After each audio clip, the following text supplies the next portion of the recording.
How is marriage defined under Family Code? Article 1 of the Family Code says, marriage is a special contract of permanent union between a man and a woman entered into in accordance with law for the establishment of conjugal and family life.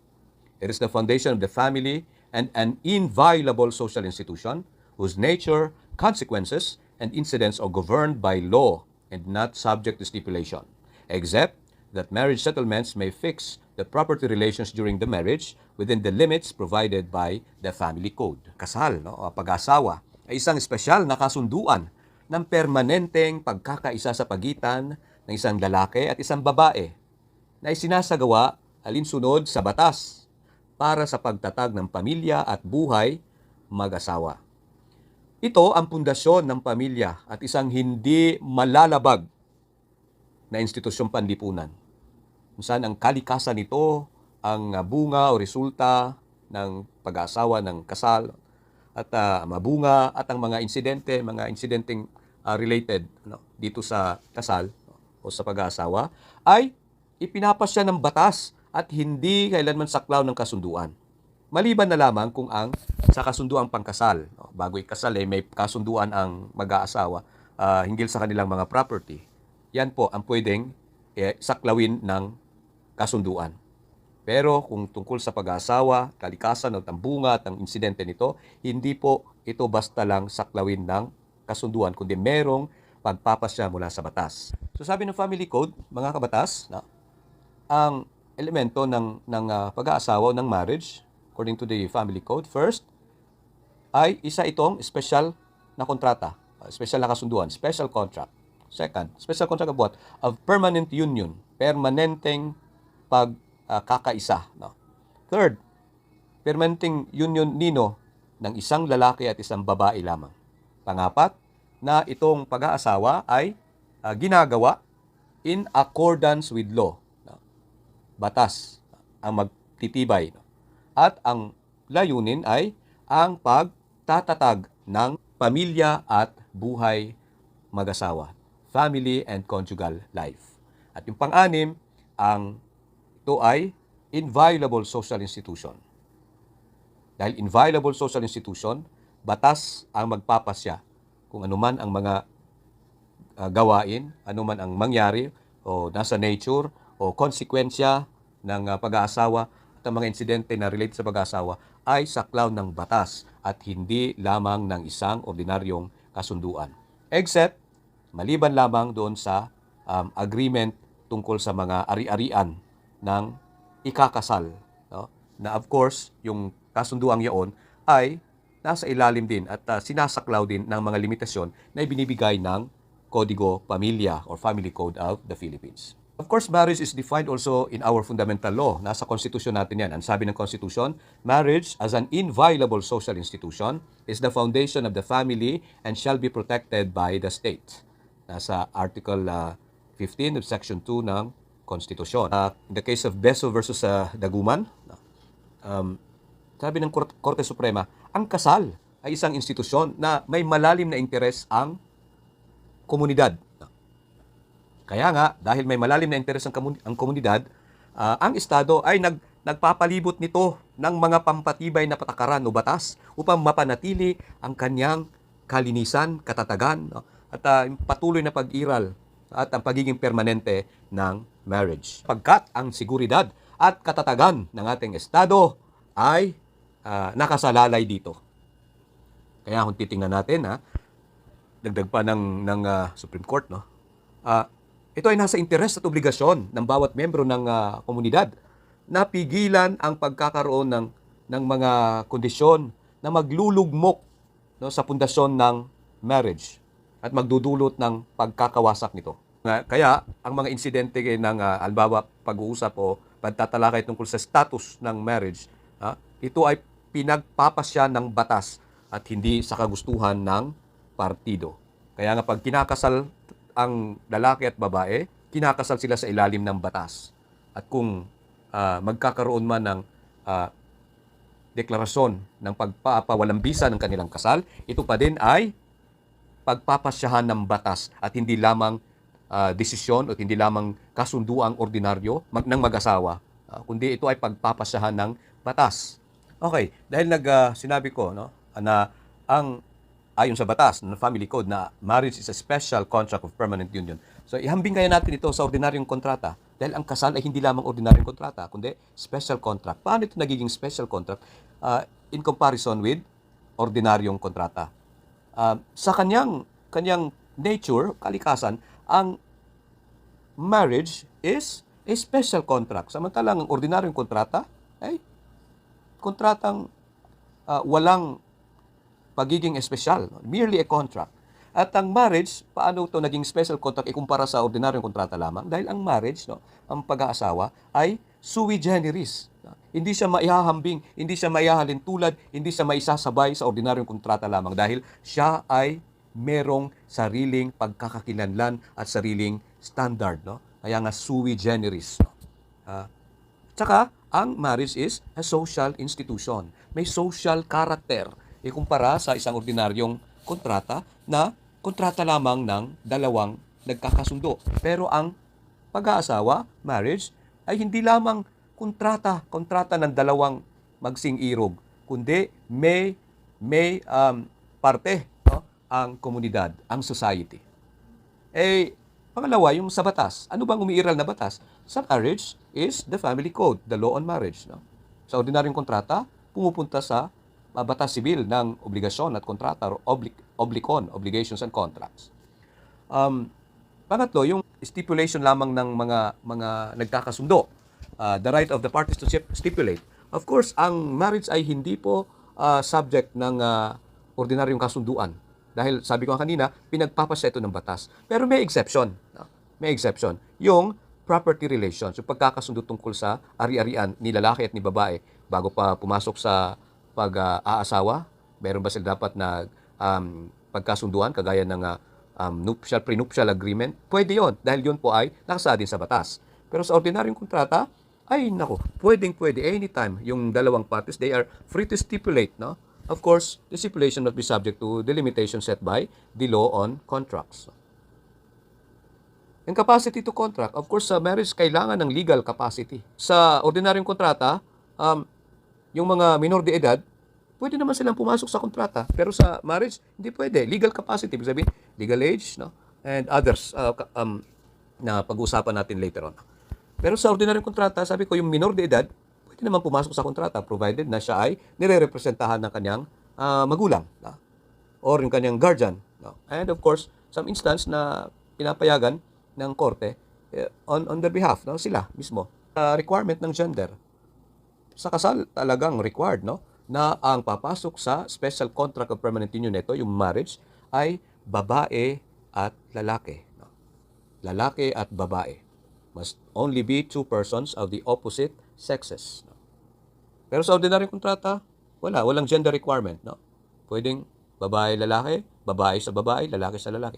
Dahil anybody, so long as you have the capacity to enter the contract. Okay. At saka yung last na comparison ng marriage sa ordinaryong kontrata sa pag-dissolve, yung dissolution ng agreement, pagpapawalang bisa.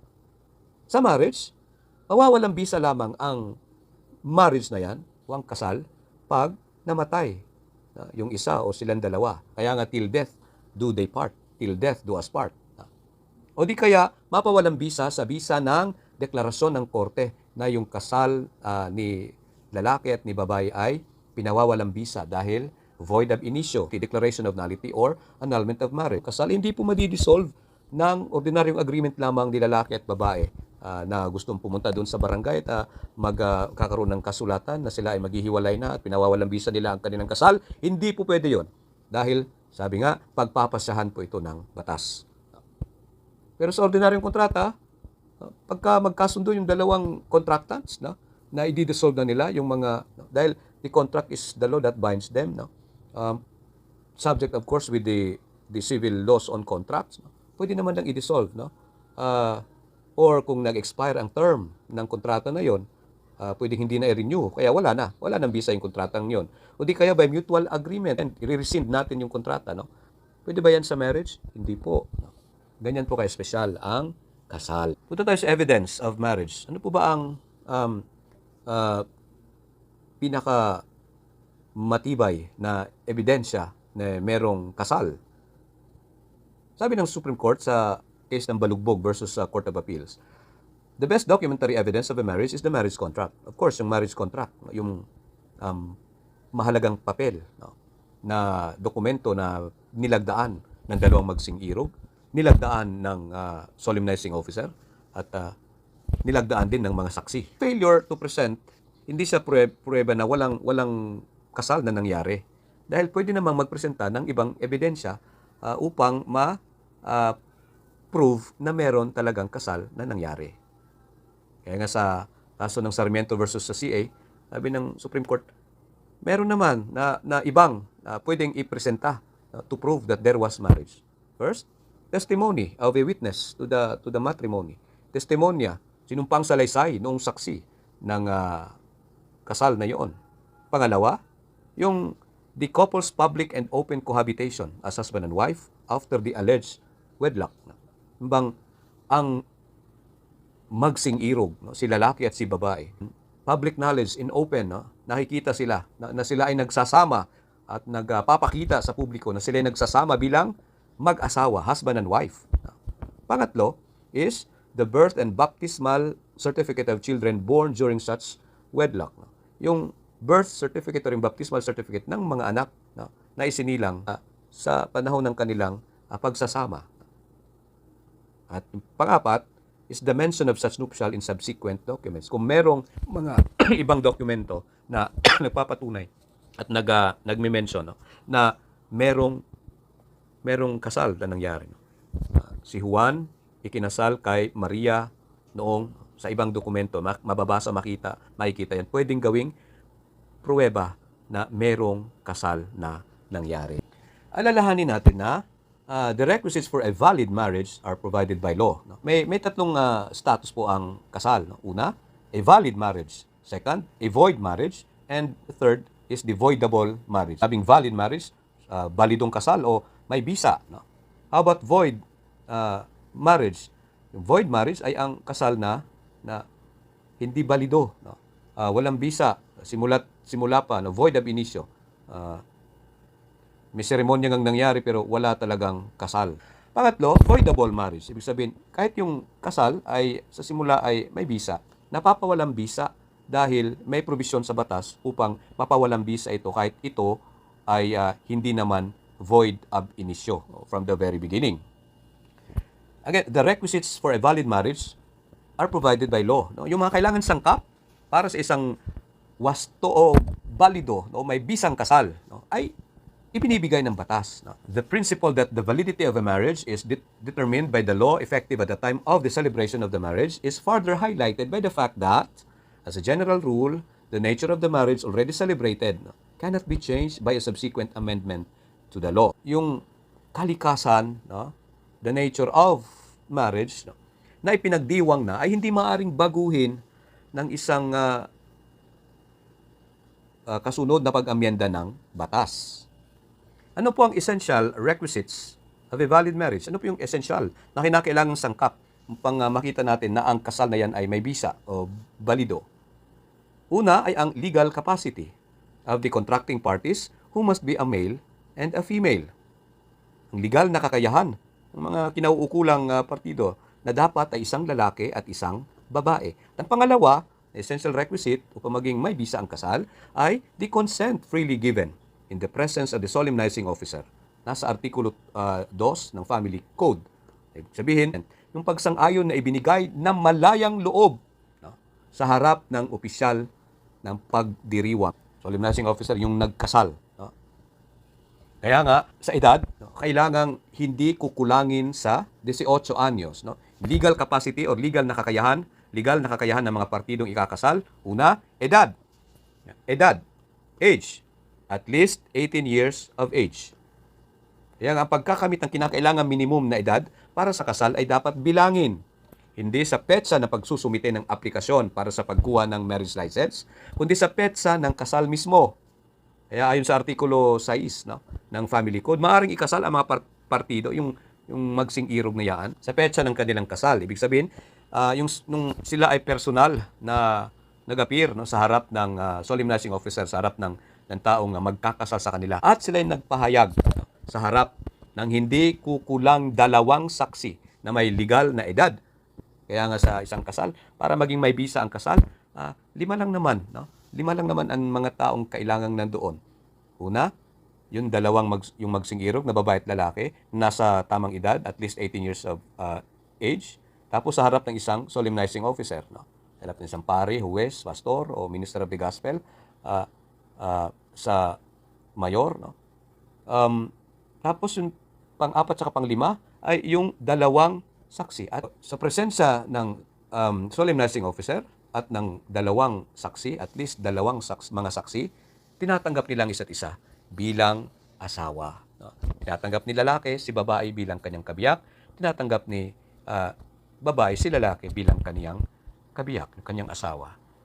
Ay, sa Tagalog kasi asawa lang, kay babae o lalaki asawa. Pero sa Visayan, si babae tinatanggap niya si lalaki bilang kanyang bana, at si lalaki naman tinatanggap niya si babae bilang kanyang asawa. So again, the first legal capacity, age of age. Yung pangalawang legal capacity is the sex, kasarian, between a male and a female. Between a male and a female only. Ibig sabihin, yung 2 babae o 2 lalaki hindi pwedeng ikasal sa ilalim ng umiiral na batas pamilya o family code of the Philippines. Walang konstitusyonal na proteksyon sa mga karapatan ng kasal sa pagitan ng 2 tao na pareho ang kasarian. Sabi sa isang American jurisprudence in 1973. Yung pangatlong legal capacity, of course, is the lack of legal impediment to marry. Meaning, walang hadlang, walang legal na hadlang sa kanilang pagpapakasal. Of course, ang mga legal na hadlang o legal impediments na maaaring maka-apekto sa legal na kakayahan ay yung mga nabanggit doon sa Articles 37 at 38 ng Family Code na later on, mapupuntahan din naman natin yan sa ating diskusyon. Kapag merong legal na impediment o may hadlang, wala po silang kakayahan. Wala po silang capacity, they are not legally capacitated to marry each other. Wala silang kakayahang ikasal dahil merong legal na hadlang upang sila'y ikasal o legal impediment. So, legal capacity, age, tapos yung kasarian, lalaki at babae. Sa age, at least 18 years of age. Kasarian, lalaki at babae. At pangatlo, the lack of legal impediment to marry o walang hadlang sa kanilang pagpapakasal. Alalahanin natin na kung pag-uusapan ng legal capacity ng edad, meron pong dinagdag na requirement ang family code upang maging may bisa ang kasal na dumidepende sa edad kasi ng magpapakasal. So kung si lalaki at si babae, magsing-irog na yaan ay 18 to 21 years old, kailangan nila ng parental consent at saka marriage counseling. Kung sina magsing-irog na lalaki at babae na nasa edad na ng 22 years old hanggang 25, hindi na po parental consent ang kinakailangan, kundi parental advice. At hindi po mawawala ang marriage counseling. Of course, kapag lang parental consent at marriage counseling sa 18 to 21 years old na lovers, si babae at si lalaki, o kung wala ding parental advice at marriage counseling, si magsing-irog na 22 to 25 years old, kapag hindi sila nakasecure ng mga additional requirements, hindi naman po yun na magiging ground upang mapawalang bisa ang kanilang kasal. Kundi, makaka-apekto ito sa pag-release ng kanilang marriage license. Kaya mapopostpone ng 3 buwan mula sa complete publication, paglalathala, pagpapublish ng kanilang aplikasyon na makakuha ng marriage license. Ito po ay nakasaad din sa Article 15 ng Family Code. After ng essential na kinakailangan sangkap, punta naman po tayo sa formal requisite, yung formal na kinakailangan sangkap upang maging may bisa ang kasal o valid marriage. Ano po ba mga formal requisites? Una, ay kailangan na merong seremonya na nangyari, marriage ceremony. Pangalawa, may otoridad.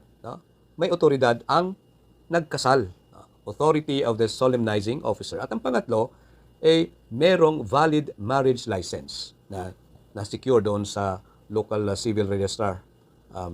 Of course, except sa mga kasal no, na may mga exceptional character. Gaya ng kasal na Artikulo Mortis at yung mga kasal ng mga katutubo. Ito ay nakasaad sa Article 3 ng Family Code. Marriage ceremony, authority of the solemnizing officer, at saka merong valid marriage license. What are the effects of the absence of these requisites? Ano po bang epekto sa kasal kapag walang essential o walang formal na requisite na sa kasal na ito? Of course, ang estado ng kasal, in case of, sabi ng Article 4 Family Code, kapag walang ni isa sa mga essential na requisites, ay ang kasal ay walang bisa sa simula pa lang. Void ab initio. Kapag wala ding formal requisites, ano ang kasal? Void ab initio din. Of course, merong exception. Magiging valid kahit walang formal na requisite kung una ang ikinasal ay exempt sa pagkuha ng marriage license o license requirement. And pangalawa is either or both spouses, isa o yung dalawa na magsing-irog na ikinasal, naniwala sila in good faith na yung nagkasal sa kanila ay merong otoridad. Hindi madideklarang void ab initio ang kasal na yon kahit walang formal requisites. Yung pangatlo, kapag may defect sa essential requisites, ano pong mangyayari? Kapag may depekto sa essential requisites, ang kasal ay magiging voidable. Magiging voidable. At kapag may irregularity, saan man doon sa sinabing na-enumerate na mga formal requisites, may bisa po ang kasal, balido po, pero yung responsable sa irregularidad na iyon ay mananagot sa batas. Siya ay pwedeng sampahan ng kasong sibil, kriminal o administratibo. Ayon pa din sa Article 4. Punta tayo sa unang formal na kinakailangang sangkap o formal requisite na pagkakaroon ng balidong kasal. Ito yung dapat merong seremonya ng kasal o marriage ceremony. Ano po bang ibig sabihin nito? Na kailangan, no? Ang marriage ceremony may mga aspeto na kinakailangan upang makonsidera na meron talagang seremonya na nangyari. Una, personal appearance of the contracting parties before the solemnizing officer. Personal appearance of the contracting parties before the solemnizing officer. Sa isang kaso doon sa kasong Morigo versus People, no? Sabi ng Supreme Court, walang seremonya ng kasal na nangyari. Kung ang nangyari lang doon ay ipirma lang, a mere private act of the signing of the marriage contract by the contracting parties without the presence. Wala po yung solemnizing officer. Nagpirma lang sila doon. Walang seremonya ng kasal na nangyari, sabi ng Supreme Court. Merong seremonya, aside from the personal appearance of the contracting parties before the solemnizing officer. So yung tatlo dapat andun na. And then, yung dalawang, at least two witnesses. Pangalawa, yung dalawang, yung magsing-irog na to ay meron, part ng seremonya na merong personal declaration na tinatanggap nila ang isa't isa bilang asawa. Kaya nga yung, di ba, nagkakaroon ng vows, nagpapahayag sila, na tinatanggap kita, sumasang-ayon ako, bukal sa aking kalooban na tanggapin kita bilang aking kabiyak. Of course, yung pangatlo, merong seremonya, kompleto ang marriage ceremony na yan kung merong, of course, in the presence of not less than 2 witnesses. At saka yung witnesses of legal age. So may witness ka nga pero mga minor de edad, hindi pwede. In the presence of not less than 2 witnesses of legal age. Pwede mo ba dagdagan yung witnesses mo? Pwede, kahit umabot ka pa ng 100. Nakasaad din sa Artikulo 6 ng Family Code, wala namang particular na form of ceremony or religious rites of solemnization na nire-require ang batas. Kaya lang, of course, alam natin, yung mga kinakasal sa simbahan o sa simbahang katolika, alam natin na may format, no? May rito, may ritual, no? May marriage rite na mangyayari, di ba? Mostly pagkatapos ng homily ni Father, sisimulan na ang marriage, the rite, no, of the sacrament of matrimony. Yung mga ibang simbahan naman, base sa aking karanasan, nakita ko na tapos ng pagbasa ng banal na kasulatan, merong exhortation yung pastor o yung ministro, sisimula na yung rite. No? May sarili din naman silang um, order of the ceremony, no, of the rite. Sa mga huwes, no, meron din.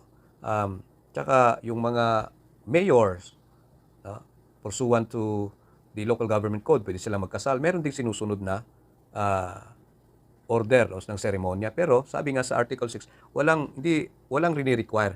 Pero ang tinitingnan na ng batas, dapat sa order ng seremonya na yan, andun yung personal appearance of the contracting party, the presence of the solemnizing officer. Tapos nandoon yung sa seremonya na yan, yung public declaration ng magsing-irog na tinatanggap nila ang isa't isa bilang asawa. At pangatlo, yung pagdeklara nila, yung public declaration na yan, yung seremonya ng kasal ay nandoon ang presensya ng at least, no less than 2 witnesses of legal age. Now, kailangan ba talaga isigaw o ipahayag ng malakas ang public declaration na yan? The declaration of consent, no, did not be vocally expressed. It can be shown by other manifestations or signs of approval and consent. No? Sabi ni Dean Mel Santa Maria, it is the agreement itself and not the form in which it is couched, which constitutes the contract. No? Of course, alam natin, in ordinary, kapag kami kasal, no? Di ba, interesado pa tayong madinig ang kanilang sasabihin. No? At saka, of course, sa Catholic Church, no, meron talaga, kung papayagan kayong gumawa ng sarili nyong deklarasyon, no, andun din yung formula, no, na since time immemorial andun na yon, no, yung wedding vow. No. Grant us, O Lord, to be one heart and one soul from this day forward, for better or worse, for richer or poorer, in sickness and in health, till death do us part. That's the public the vow. Because prior to that, meron pang question and answer, no? Tatanong upang makita, no, madinig, no, ma-declare ng ikakasal, no? Sumasang-ayon ka ba? Do you agree, no? Tapos tinatanggap mo ba? Do you take? Pagkatapos ng yes I do na yan, tapos yung wedding vow. Sa ibang simbahan o sa seremonya, andun din naman, no, yung elemento ng public declaration.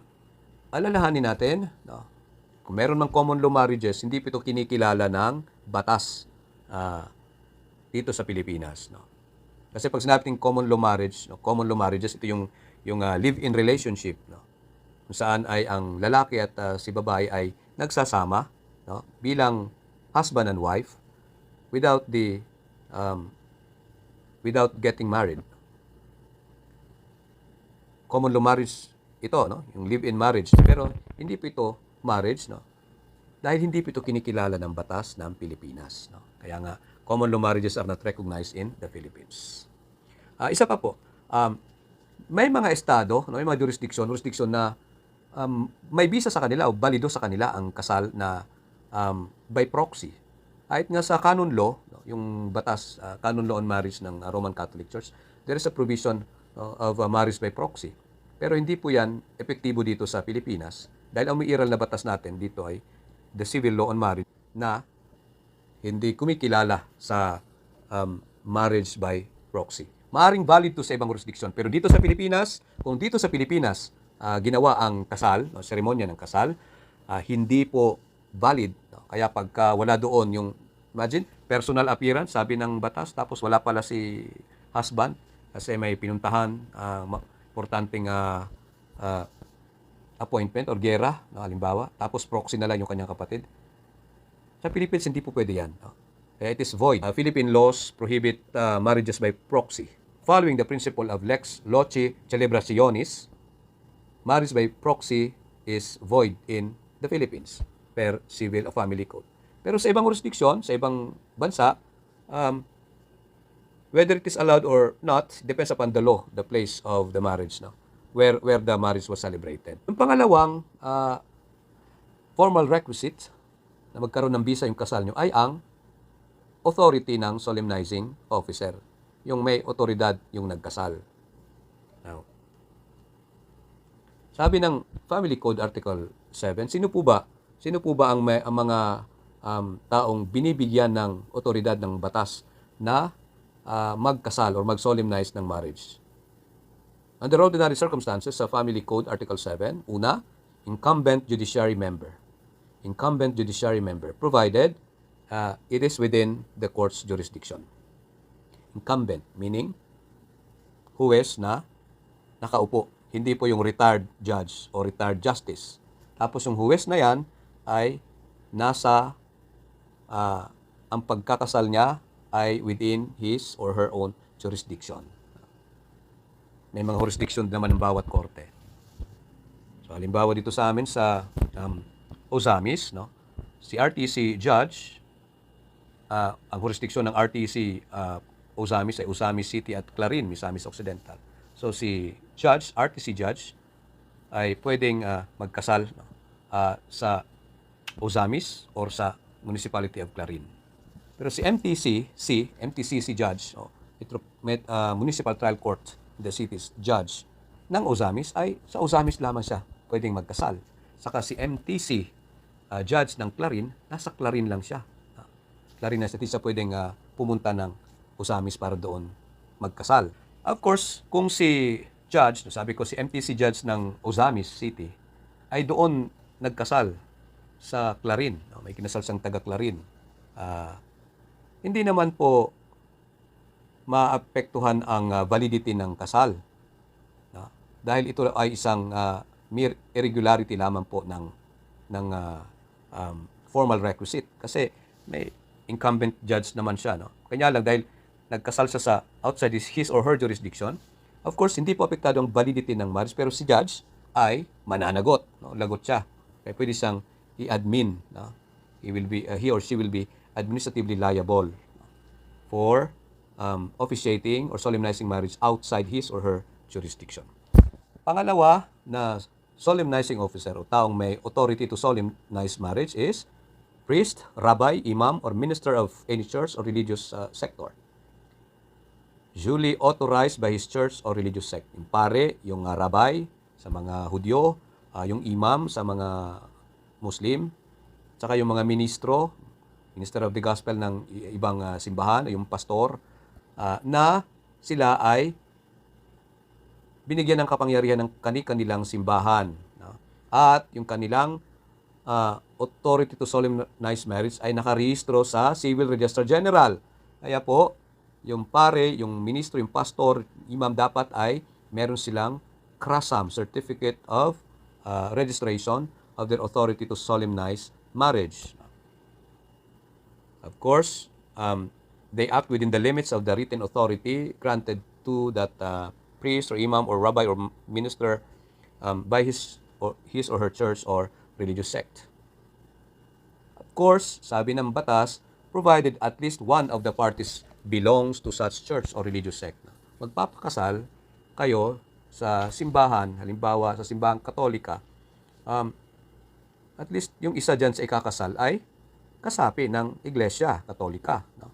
Of course, dalawa or ibang sect, halimbawa XYZ Church. No? At least yung isa dyan na ikakasal, yung babae at lalaki, isa sa kanila ay member ng XYZ Church. Hindi po pwedeng hindi kayo kaano-ano ng simbahang yaan. No?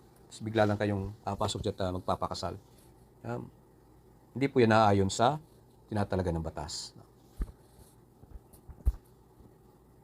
Pangatlo, na may otoridad ayon sa batas na magkasal ay yung consul general, yung consul or vice consul.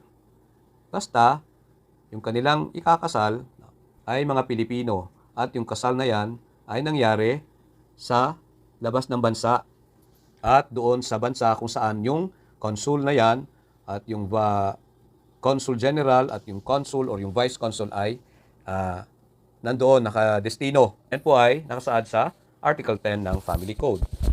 Yung pang-apat, hindi po nakalagay sa family code, pero dahil may batas na nagbibigay sa kanila ng kapangyarihang magkasal, ito po ang Local Government Code, RA 7160. Ang Local Government Code ay nagbibigay ng kapangyarihan sa mga mayors. Sa mga mayor lang ha. LGC, Articles 444 and 445 give the mayor the authority to solemnize marriage. Yung mayor lang po. Hindi po ang gobernador, sino man kundi ang mayor. Of course, kasali na dito yung in-appoint na acting mayor. Hindi po OIC ha, acting mayor. Kapag ka acting mayor ka, you are mayor in an acting capacity, pwede po silang mag-solemnize. Yung OIC, officer in charge lang, kung meron man.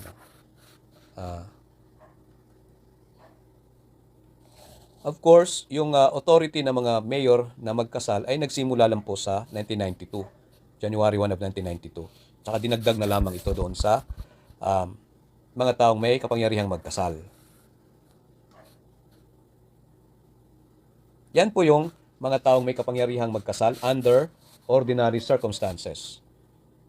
Ibalik ko, yung mga huwes, incumbent judiciary member, mga huwes o mga maestrado.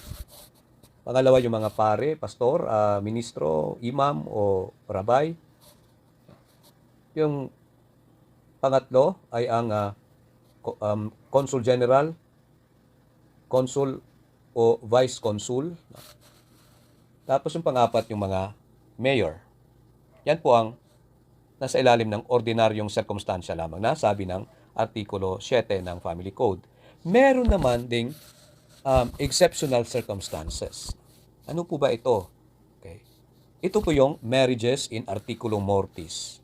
Articulum Mortis. Sinabi nating Articulum Mortis, ito yung mga kasal na at the point of death ay ang Articulum Mortis. No? Either isa or dalawa sila ay nasa bingit ng kamatayan o may posibilidad na pumanaw kaya ikakasal. Sino po ba ang pwedeng magkasal? In Articulum Mortis, una ang mga kapitan ng barko o yung chief ng eroplano, ship captain or airplane chief.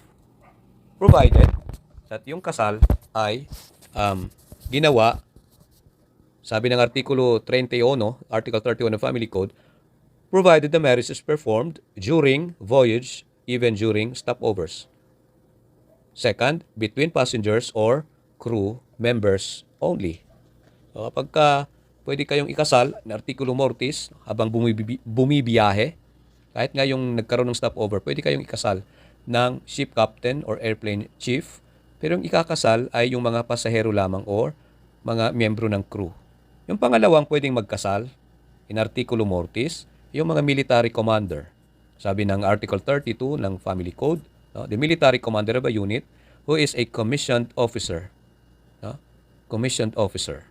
Provided, pwede siyang magkasal, si military commander, provided na una, wala pong chaplain.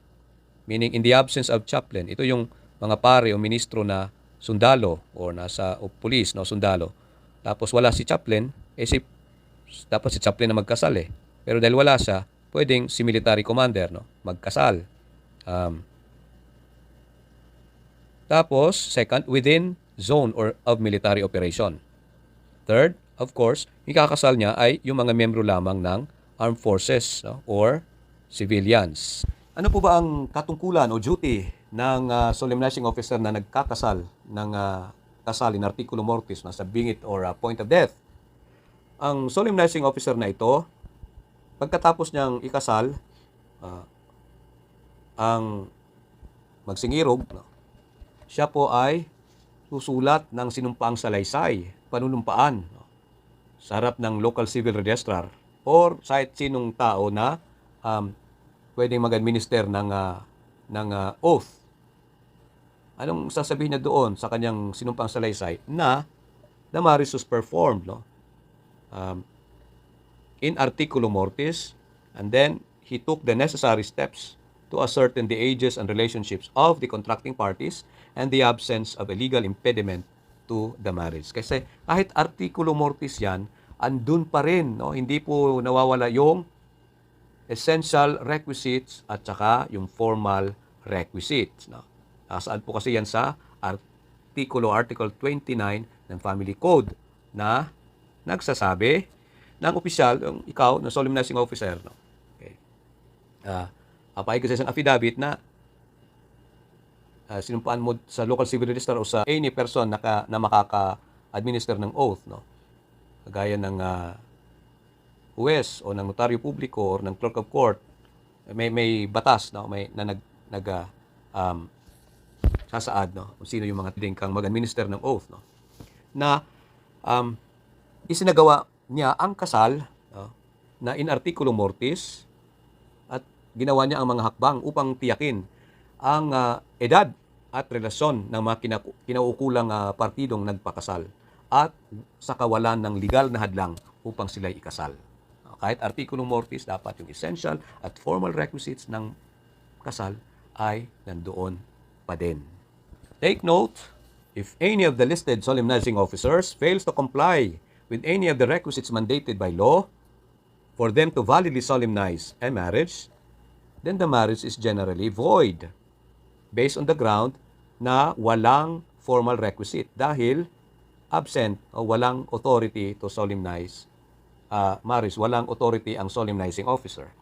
Of course, exception, sabi din ng Article 35, kung yung ikinasal, they believe, no, in good faith na merong authority ang solemnizing officer na magkasal.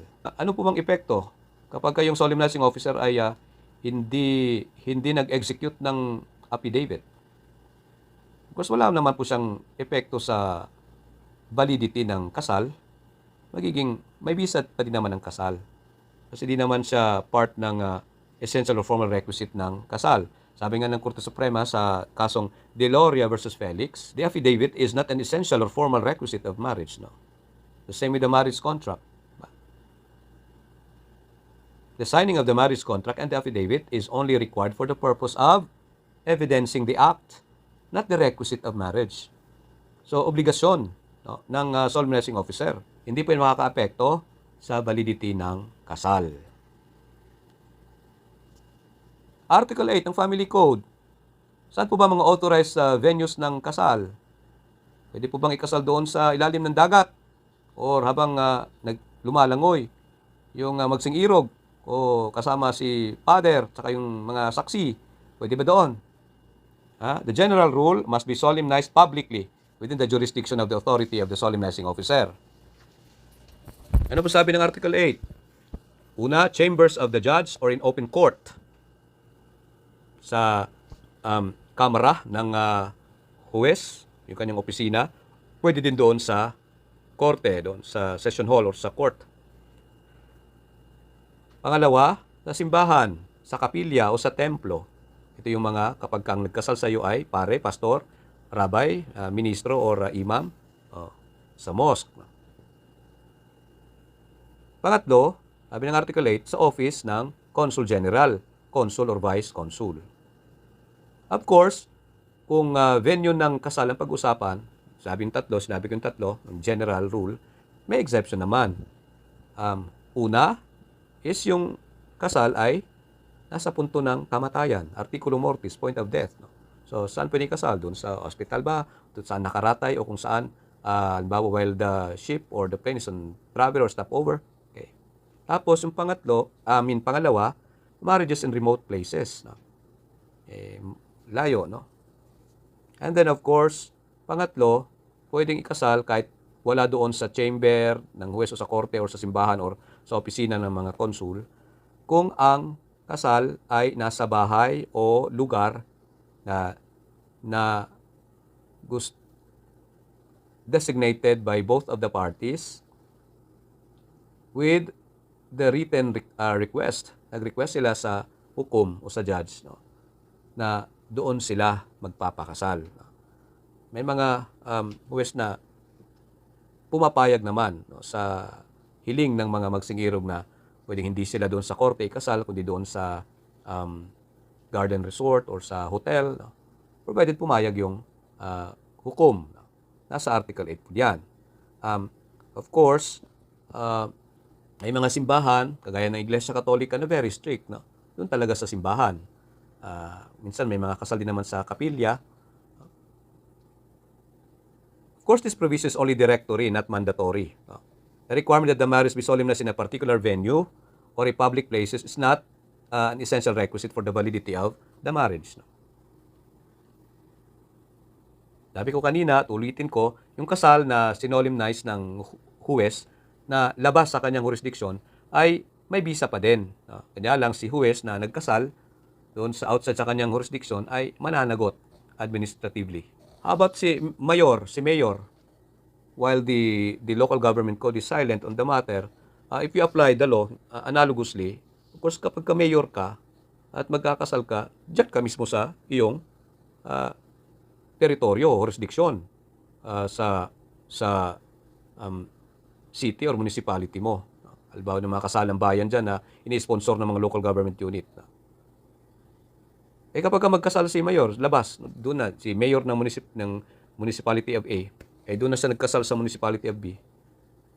Of course, if you apply the law logically and analogously, mananagot din siya. No? He may be administratively liable for solemnizing marriages outside his jurisdiction. Kasi ikaw na Mayor A, wala ka na pong jurisdiction doon sa Municipality B.